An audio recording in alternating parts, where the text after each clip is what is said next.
이게 하나님의 말씀 전해주실 이정배 목사님 잠시 소개해 드립니다. 작년 제독 한인교회 협의회 총회에서 강사로 오셔서 우리 협의회에 속한 교회 지도자들에게 종교개혁과 관련된 복된 말씀, 교회가 나가야 될 방향에 대해서 감동적인 말씀을 전해 주셨습니다. 우리 목사님은 일찍이 스위스 바젤에서 신학 수업과 훈련을 하시고 깊은 학문적인 통찰력으로 감리교 신학대학 신학교수로 재직하시면서 한국 사회의 새로운 신학 운동을 불러일으키셨습니다. 그러던 중에 뜻하지 않은 불의한 또 바로 잡아야 할 왜곡된 그런 사회 현실, 학교 현실 속에서 정의를, 진실을, 사랑을 온몸으로 외치시다가 불이익을 당하셨습니다.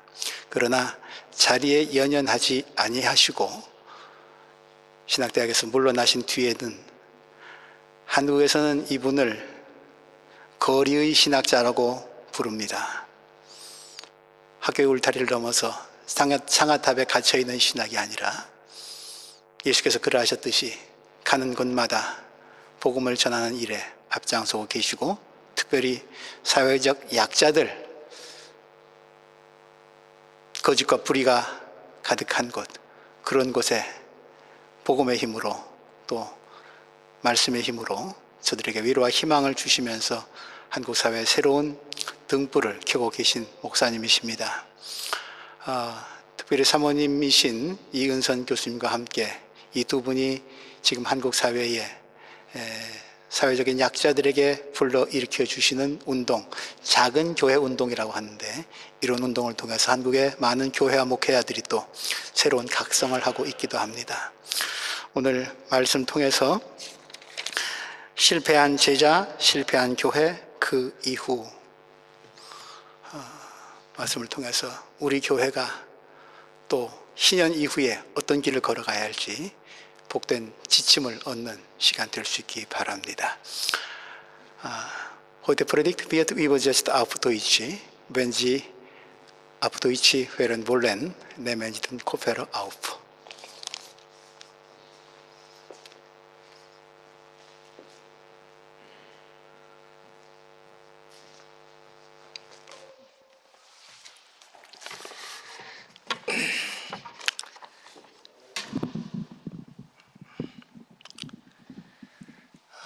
목사님께서 너무 과한 말씀을 해 주셨습니다. 몸둘 바를 모르는 말씀이고, 앞으로 계속 그렇게 살으면 좋겠다고 하는 또 말씀으로 잘 듣겠습니다.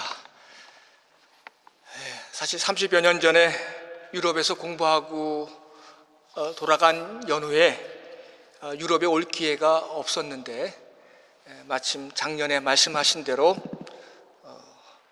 여러분들을 뵐 기회가 있어서 왔고, 올해는 또 종교개혁 500년 교회의 날 행사를 한 번도 경험해 보지 못해서 한번 꼭 경험해야 되겠다 싶었는데, 저희 함께 살고 있는 이은선 교수께서 종교개혁 500년이 됐는데 이 한국적인 상황에서 서구의 500년에게 줄 수 있는 무슨 지혜가 없겠는지 같이 논문 한번 발표하는 기회를 얻자, 또 이번 기회에 세월호 유족분들을 같이 모시고 오자, 그런 계기가 겸사겸사 돼서 이번에 또 작년에 이어 이렇게 오게 되었습니다. 여러분들 만나 뵈서 반갑고 뜻깊고 고맙습니다.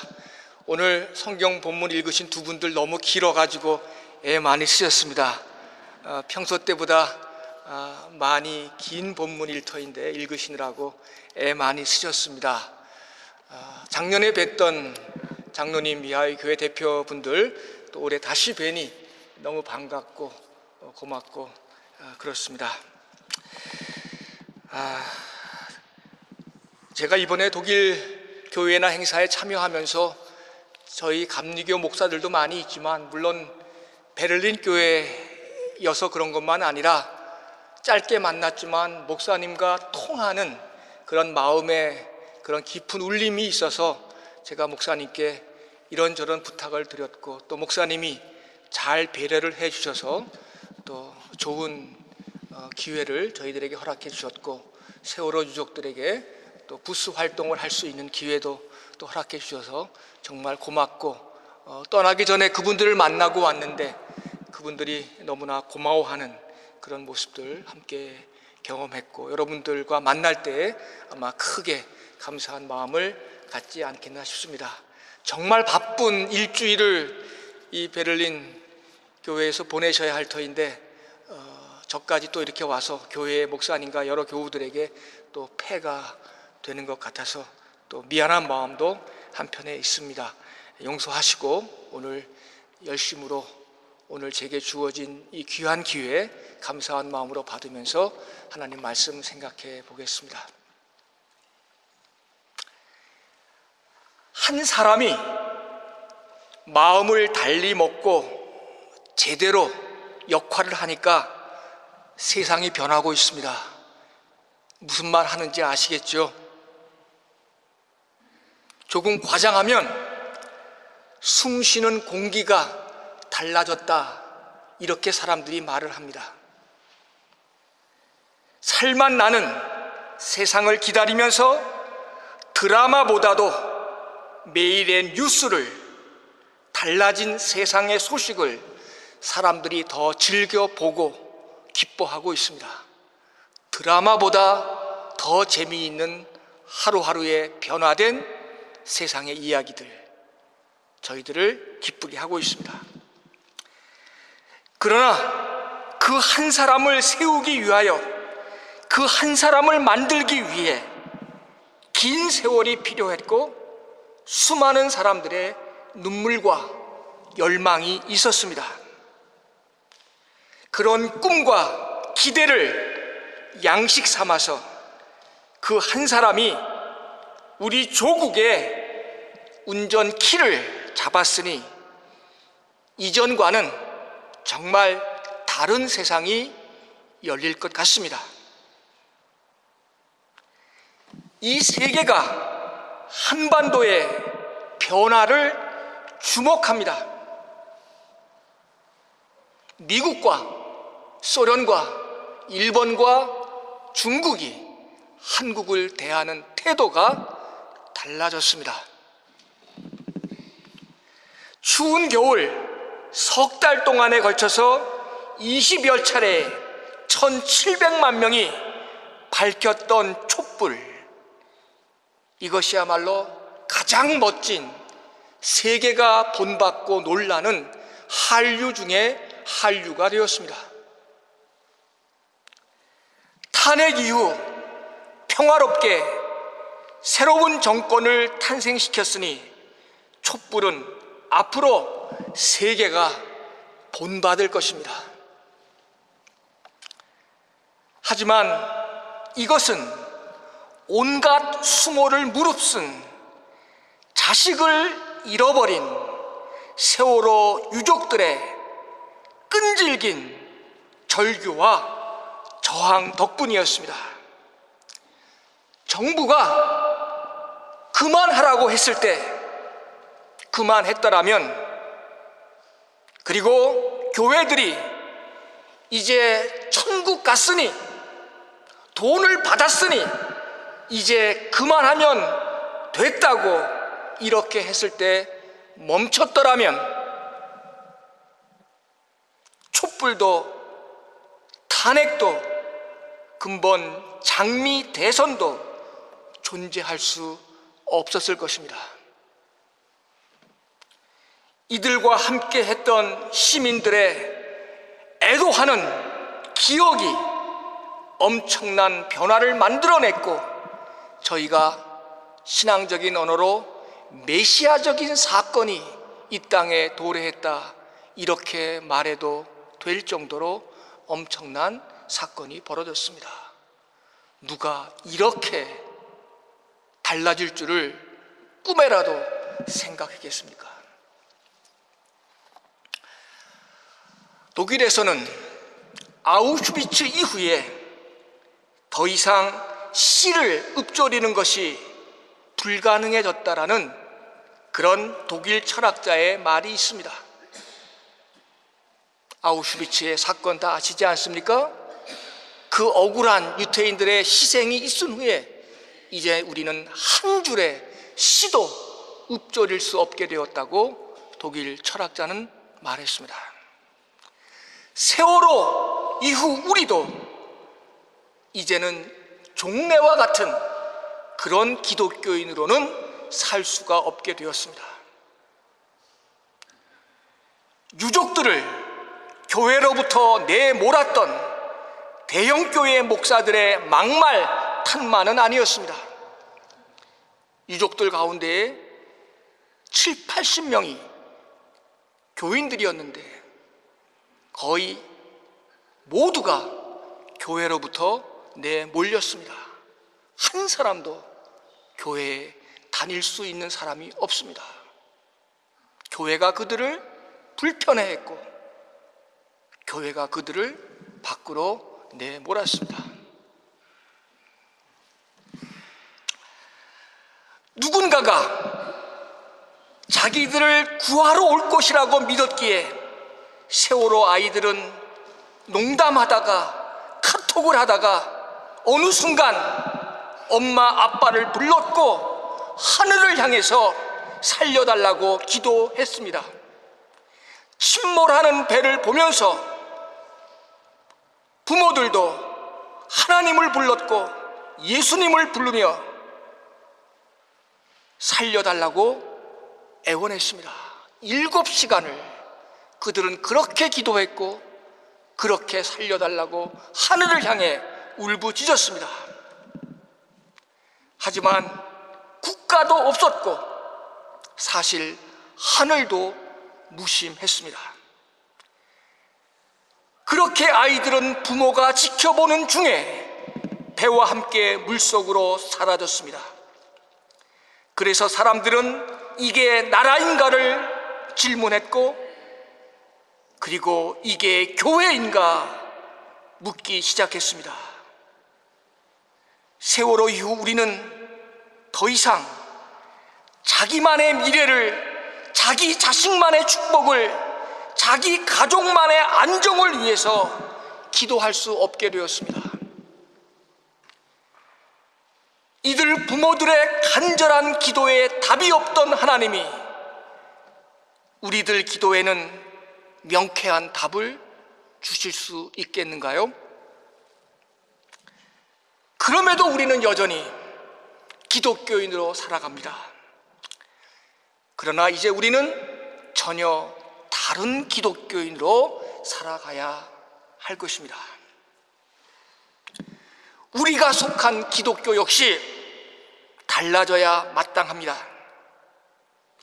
교회 역시 변해야만 할 것입니다.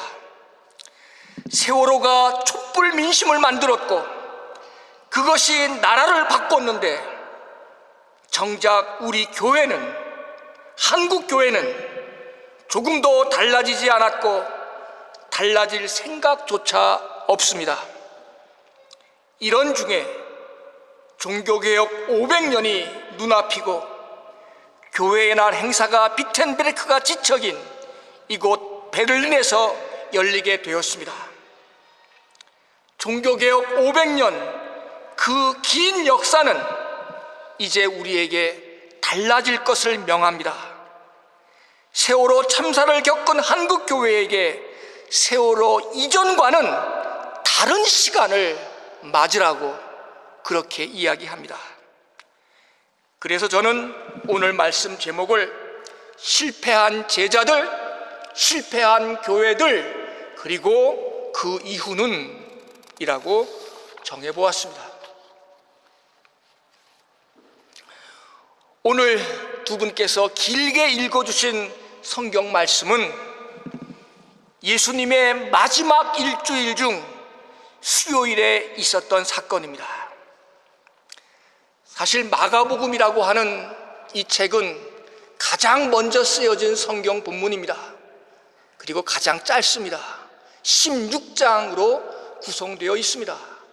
그런데 16장 가운데에 절반가량이 예수님의 마지막 일주일 7일간의 이야기를 담고 있습니다. 3년이 예수님의 공생애의 역사라고 한다면 마지막 일주일은 아주 짧은 부분인데 그 짧은 부분, 그 마지막 일주일의 역사를 마가복음은 16장 가운데에 거의 절반가량을 할애하고 있습니다. 그만큼 마지막 일주일이 중요한 사건입니다. 제자들과 더불어 3년간의 긴 시간을 함께했던 예수께서 예루살렘 입성을 앞둔 아주 직전에 발생했던 사건이었습니다. 별별 경험을 다 하시며 제자들과 3년이라고 하는 긴 시간을 보냈던 예수님, 그 삶의 절정이자 완성으로서 죽음의 현장인 예루살렘으로 발길을 옮기는 생애의 마지막 부분에 있었던 일이었습니다. 그렇기에 오늘 말씀은 섬기는 자가 되라, 높아지려고 하면 낮아져라. 오늘의 이 말씀은 단순히 도덕적, 윤리적 차원의 흉계, 도덕 그 이상의 뜻을 지녔습니다. 자신의 마음을 헤아리지 못하는 제자들에 대한 예수님의 탄식과 절망과 안타까움이 이 본문 속에 담겨져 있습니다. 3년이란 긴 세월 한솥밥을 먹었고 지근해서 자기와 삶을 나눴던 제자들, 가장 사랑했다는 그들 입에서 생애의 마지막 순간에 전혀 예사롭지 못한, 상상치 못한 토론이 벌어집니다. 그들 간의 논쟁의 주제는 이제 예수님께서 예루살렘에 입성하실 터인데, 그때 그 순간에 이르면 누가 더 높은 자리에 앉을 것인가, 이것이 그들의 토론의 주제였습니다. 이제 곧 예루살렘에 들어가실 터인데 그것에 이르러 누가 예수의 좌우편에 앉는 영광을 얻을 것인가가 토론의 골자였습니다. 다른 복음서에 보면 어떤 제자는 그 어머니까지 동원하여 자식의 앞날을 부탁하기도 했습니다. 예수님의 입장에서는 참으로 기막힌 일이었습니다. 우리는 압니다.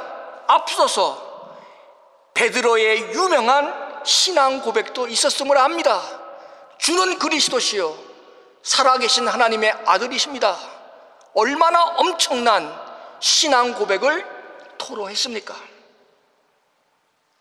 그러나 누가 높은가, 이 물음 앞에선 모두가 무용지물이 되고 말았습니다. 제자들끼리 분열되기 시작합니다. 시기와 질투가 일어났습니다. 한마디로 실패한 제자들의 모습이 여실히 드러났습니다. 하나님 나라에 대한 열정 때문에 죽음의 길을 걸을 수밖에 없던 예수를 3년 동안 함께 살았음에도 그들은 그 순간 모든 것을 잊고 말았습니다. 어찌 당시 그들뿐이겠습니까? 우리의 교회, 우리의 사회의 병폐도 결국 누가 높은가의 물음에서 비롯되지 않겠습니까? 권력은 재물을 낳고 재물은 명예를 주고 더 큰 힘을 탐하도록 하고 있습니다. 교파를 막론한 한국교회 지도자들 중에서, 한국교회에 내노라 하는 목사들 중에서 재판에 걸려 송사 중인 사람이 아마 수백 명에 이를 겁니다. 광야에서 사탄이 예수에게 이렇게 말했습니다. 세상을 주겠다. 그렇게 말한 사탄을 향해 하나님을 시험치 말라며 그를 나무랐던 예수의 정신을 잃어버리고 말았습니다.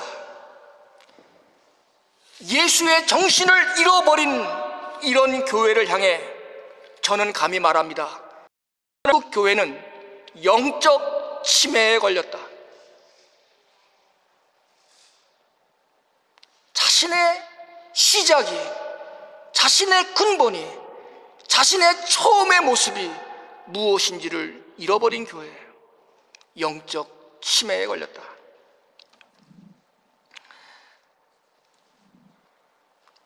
한국 교회는 예수가 누군지를 잊었습니다. 나는 너희들 중에 섬기는 자로 왔다는 예수의 말씀을 버렸습니다. 성직자라 하면서 높아질 것만을 관심하니 이제 이들의 말을 누구도 믿지 않습니다. 말에 삶이 실리지 않았기에 교회는, 성직자들은, 기독교는 힘을 잃었습니다. 이를 일컬어 저는 감히 영적 파산이라 이런 말을 쓰고 싶습니다. 사람이 재물만 파산되는 게 아닙니다. 2000년의 기독교의 역사가 영적 자산이 파산되어 버리고 말았다. 섬기는 자로 왔다는 이 예수님의 말씀은 단순히 도덕적이고 윤리적인 언사가 아닙니다. 죽음과 맞서야 할 예루살렘으로의 여정, 하나님 나라의 열정 때문에 그 길을 피할 수 없어 가셨던 예수님, 그 뜻을 알지 못한 채 자신들끼리 누가 높은가를 주제로 다투고 있는 제자들을 향해서, 실패한 제자들을 향한 예수님의 피 끓는 절규였습니다. 한국적 상황에서 말한다면 섬기는 자로 오신 예수, 그분은 세월호의 고통과 함께 하시는 분이었습니다. 세월호 속에서 아이들의 고통을 걸머쥐고 자신도 그들과 함께 버림을 받으셨던 존재입니다. 이런 방식으로 예수는 아이들을 죽인 이 세상에 대해서 저항하셨습니다. 세월호 이전과는 전혀 다른 새로운 세상 만드는 것을 우리들의 과제로 주시면서 말입니다. 오늘 우리가 크리스찬으로 남아있는 것은, 크리스찬으로 불려지는 것은 세월호 이후의 삶을 다시 살아내기 위함입니다. 새로운 기독교, 새로운 교회, 새로운 크리스찬, 이 길을 가기 위해서입니다. 마가는 예수님 사후 50년에 자기의 공동체에게 이 마가복음서를 쓰고 있습니다. 이제 자기 공동체 사람들이 실패한 제자의 길을 반복하지 않기를 바랐습니다. 실패한 그 이후의 삶을 살아주기를 희망하면서 마가는 이 이야기를 하고 있는 것입니다. 그래서 마가는 누가 높은가를 다투는 이 본문 말씀에 이어서 소경, 눈뜨는 이야기를 접붙여 놓았습니다.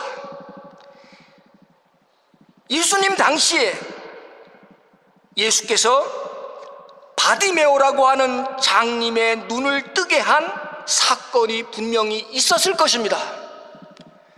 그 이야기를 마가는 50년 후에 자기 공동체 사람에게 소경 눈뜬 이야기를 전하고 있습니다.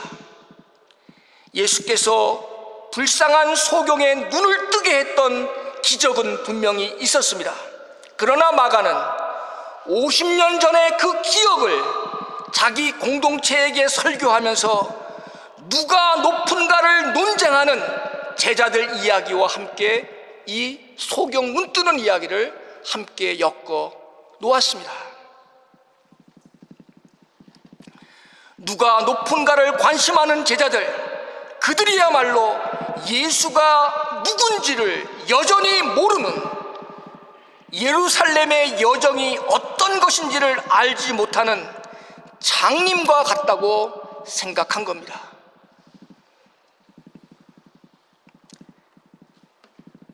섬기러 오신 그분을 알지 못한 채 자기들끼리 누가 높은가를 다투는 제자들이야말로 또 다른 바디메오 장님이라는 것이었습니다. 그렇다면 세월호 이전을 살았던 우리들 교회 역시 장님 공동체라 할 것입니다. 우리들 또한 눈 감은 상태에 있었기 때문입니다. 마가서는 이처럼 지금 우리들의 소경된 모습을 아프게 지적하고 있습니다. 아마 우리들도 옛적 유대인들처럼 분노가 솟구칠지 모를 일입니다. 멀쩡히 두 눈 뜬 자신들을 장님이라고 했으니 말입니다. 그러나 우리들 교회의 모습이 그 삶의 결과들이 소경의 행태들 그것과 다르지 않았기에 변명할 여지도 없습니다. 소경되었기에 우리의 교회가 실패한 교회, 실패한 제자들처럼 이 모습이 되었다고 말해야 할 것입니다.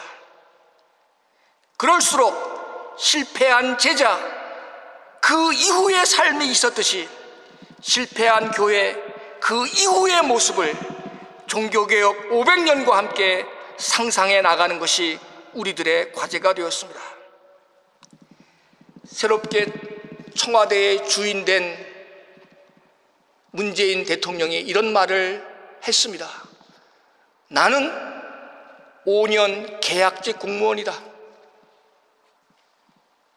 그래서 그는 청와대에 집기 하나 바꾸지 않고 도배만 한 채 5년 계약직 공무원으로 살다가 떠날 것이다 라고 말을 남겼습니다. 이 말이 상징하는 바가 있습니다. 그의 그 겸손함이, 그의 그 청결함이 우리 교회를 부끄럽게 하고 있습니다. 섬기는 자로 살아보겠다고 하는 한 나라의 지도자의 모습이 백성들을 감동시키고 세계를 감동시킬 것입니다. 그의 모습이 실패한 제자들, 실패한 교회, 그 이후의 모습이 어떠해야 하는가를 우리에게 알려주고 있습니다. 오늘 본문 끝자락은 눈을 뜬 소경 바디메오가 예수를 따라 예루살렘 길에 동행했다고 기록해 놓았습니다. 눈을 떠 예수를 옳게 보았기에 그 길을 갈 수가 있었습니다. 바디메오 이야기를 통해서 마가는 제자들의 실패, 그 이후를 우리 함께 걸어가자고 자기 교우들에게 권면하고 있습니다. 실패한 제자들 그 이후의 삶을 함께 걷자고 그렇게 권면하고 있습니다. 예루살렘의 그 여정에 함께 동행하는 교회가 될 것인가? 아니면 여전히 누가 높은가를 다투며 갈등하며 싸우는 교회 같지 않은 교회로 머물 것인가를 묻고 있습니다. 세월호 이후의 교회를 한번 꿈꿔보자고 한국교회에게 다시 묻고 있습니다. 예수의 길을 믿는 것으로 그치기보다 예수의 길을 가다가 우리도 한번 그 길이 되어보자고 그렇게 마가는 자기 공동체에게 말하고 있습니다.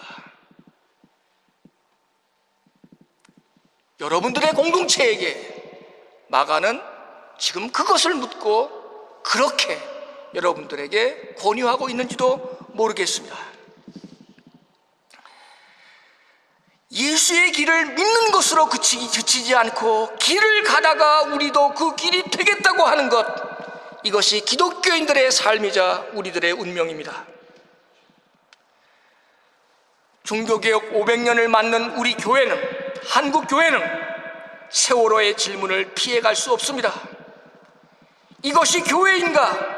하나님은 그때 어디 계셨는가? 이 질문을 피할 수 없습니다. 하지만 이제는 우리가 대답해야 될 차례입니다. 침묵하는 하나님을 대신하여 우리가 말해야만 합니다. 우리 안에 살아있는 하나님이 이제 말할 차례입니다. 예수가 말했듯 세상을 섬기고 아픈 이웃들의 곁이 되는 공동체를 우리가 만들면서 말입니다. 우리가 믿는다고 하지만 자기가 행동한 것만큼만 우리는 믿는 것입니다. 우리가 믿는다고 하지만 우리는 우리가 행한 것만큼만 믿는 겁니다. 행함이 없는 믿음은 그래서 죽었다 했습니다. 행한 것만큼만 아는 것이고 행한 것만큼만 믿는 것이기 때문입니다. 그래서 우리는 진실을 밝혀야겠다고, 끝까지 아픈 이들의 곁이 되겠다고, 패배한 과거를 구해내겠다고 우리는 말해야 됩니다. 한 번, 두 번, 세 번을 할 수 있습니다. 마음이 착한 사람, 선한 사람은 5번, 6번까지 할 수 있습니다. 그러나 한 번, 두 번, 10번이 아니라 진실이 밝혀질 때까지 끝까지 패배한 역사를 구하겠다는 이런 우리의 태도는 성령의 역할입니다. 사람은 2번, 3번, 4번은 잘할 수 있지만 지속적으로 끝까지 이 일을 할 수 없습니다. 그런 일은 성령께서 하시는 일입니다. 어느 경우든 진실편에 서겠다고 골백번 다시 생각하고 말해야 합니다. 그래야 우리는 우리의 미래를 한 치 앞으로 나갈 수 있게 할 수 있습니다. 하나님이 우리의 희망이었듯이 이제는 우리가 하나님의 희망이 되어야 합니다. 하나님의 희망되는 삶, 이것이 종교개혁 이후를 살아내는 우리들의 삶의 모습이어야 하겠습니다. 세월호 이후 시대에 여전히 교회가 필요하고 여전히 하나님을 말할 수 있는 길, 우리가 하나님의 희망이 되는 삶을 살아내는 겁니다. 한국 땅을 밟았던 프란시스 교종, 세계에 한국의 문재인이 나타났듯이 세계에는 프란시스 교종이란 사람이 나타나지 않았습니까? 그가 했던 말이 이런 말이 있습니다. 교회가 먼저 복음화되지 않으면 세상에 복음화는 어림도 없다. 교회의 복음화 없이 세상에 복음화는 여전 불가능하다. 우리는 교회가 복음을 다 가진 줄 압니다. 안 그렇습니다. 교회에 복음이 없기에 세상이 복음화되지 않는 겁니다. 베를린에서 열리는 교회의 날 행사에서 다시 한번 세월호 이후의 교회, 세월호 이후의 기독교인, 세월호 이후의 기독교 상이 멋지게 진솔하게 한번 펼쳐지기를 간절히 바라면서 이 자리에 왔고 여러분들을 만나고 있고 또 저희들의 소임을 다하겠습니다. 여러분들께서 이 귀한 기회를 저에게 주셔서 감사드리며 함께 이 길에 나설 것을 약속드리며 오늘의 말씀을 드립니다. 고맙습니다.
참